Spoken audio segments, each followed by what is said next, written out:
vencer. É mentira do inimigo, é que você já foi ungido e separado para vencer. Eles não sabem a sua história, nem tampouco a sua vida. A sua história é escrita pelas mãos de Jeová. Ai de quem tocar no fio de seus cabelos, eu destruirei, até matarei.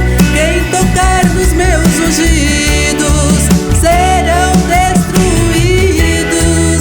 Eu sou o seu Deus e pelejo por você. A história do ungido não terminará antes que as promessas venham se cumprir. Quando você nasceu, Deus olhou para você e disse: esse é meu escolhido.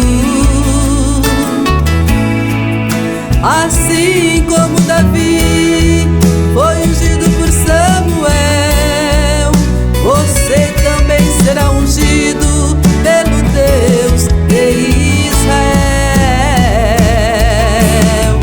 Ai de quem tocar no fio de seus cabelos, eu destruirei, até matarei. Quem tocar nos meus ungidos serão destruídos.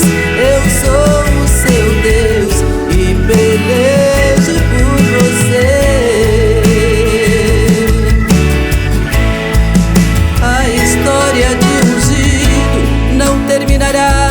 Antes que as promessas venham se cumprir. Quando você nasceu, Deus olhou para você e disse: esse é meu escolhido.